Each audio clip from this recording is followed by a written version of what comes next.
you think Diddy's gay? Yes, I think he's bisexual. Bisexual. Yeah. My thing with that is you had all these people take the stand. Male prostitutes, females that he was dating, multiple females and so forth, assistants that were around and so forth. Now, people have said a lot of gayish stuff. You know, the whole thing of... Like you. Like me? I did some gayish stuff? Oh, yeah. You've left a couple of moccasins in Gayville, nigga. In Gayville? I left my moccasins in Gayville. Your chilatas. My chilatas? Somewhere in Gayville. Some rainbow ones, huh? Yeah. I got you. But my whole thing is like, look, I interviewed one of the male escorts, the Punisher guy, right? Now, he said some wild stuff. He said that every single time that he would come over to do his thing, it was always the same routine. Diddy was around while he was having intercourse with Cassie. At one point, he would leave the room and close the door because they'd be in a suite. He would pull out, bust on Cassie's stomach. And then rub it on his nipples, Diddy's nipples, right? There's more. Nope. You're missing a step. You're missing a step. He described all this to me off camera, right? He said that she would jump up and then like just kind of run into the other room, try not to spill any of the liquid gold. Just run, bring the man juice to Diddy, right? And what he said was he was actually relieved when he watched the trial and when she got on the stand and said that she would rub, the cum on Diddy's nipples. That's the part I heard. Right. He was relieved because he assumed the whole time that Diddy was eating it.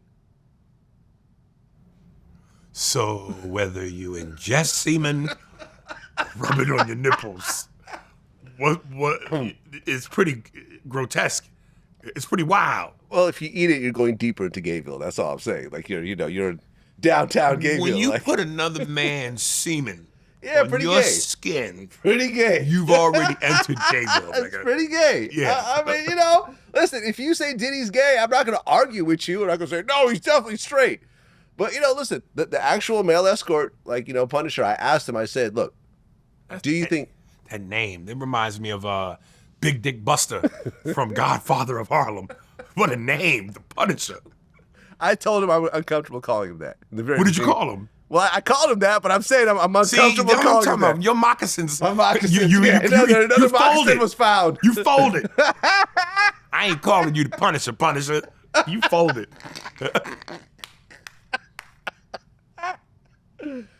I said, look, you've been in like a dozen sexual encounters that Diddy was there for. Do you think Diddy's gay? He goes, look, like when I realized it was Diddy, because, in the beginning he was wearing like a burqa, he was wearing a mask, right? And he couldn't tell it was Diddy? Well, here's the thing. Because the mask will show your eyes. And, like I said, Diddy looked mildly retarded without his glasses. Right. So you got to see with the one retarded eye. The one retarded eye? Maybe he's wearing sunglasses. I don't know. I don't know. But, here's the thing. Like, Cassie would book him, and when he showed up, the first few times she was wearing a wig, so you couldn't necessarily tell it was her. Then the dude would come in, and he was wearing a burqa, and, and so forth. But at one point, he realized it was Diddy. Right? Because he goes into the hotel room, like sometimes on the TVs, you go into high-end hotels, welcome. It said Mr. Sean Combs. He's like, oh, it's Diddy. At that point, Diddy ended up dressing like you. Like me? Yeah. What do you mean? With the Yankees hat. And just the Yankees hat? That's it, yeah. Oh, well then he wasn't hiding his identity. Yeah, at that point. Well, once the name was on the screen, they weren't hiding it anymore, right? I believe that Diddy is just as recognizable in disguise as Clark Kent is with his glasses on.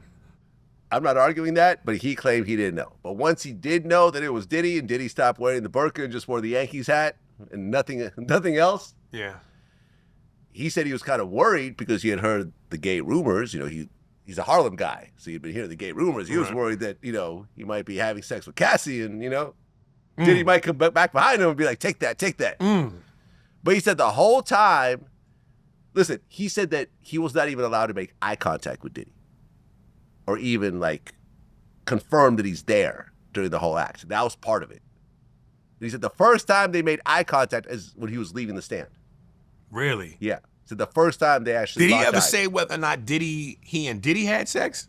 That's the thing. He said absolutely not. He said at no point did Diddy ever like touch him or come on to him or try to join in. He was strictly there beating his meat while Cassie was getting smashed. I gotta believe that if Diddy put his dick in your ass from the back, you automatically do the Harlem Shake. That might be what the Harlem Shake came up with. I don't know how else a man would react to an unsuspecting dick in his ass other than to do the Harlem Shake. Well, I mean, in that situation, it's not totally unsuspecting. I mean, you got a naked dude over there in the corner. I believe Diddy has ninja-like abilities. He can get He in your can ass. teleport into your ass. You don't even know it happens till it happens. And he just whispers into your ear from the back, take that, take that. I asked him, I said when he was, when he started wearing the Yankees hat, was he wearing like some Timbs as well? Or was he just butt naked? He's like, no, just butt naked. You know what I mean? For some reason, I feel like if you wear a Yankees hat. You wandered that far? I wandered that far, yes. Yeah. I'll see you at the Another next. moccasin, Gayville? Right. I'm sure you'll be at the next, on the next float.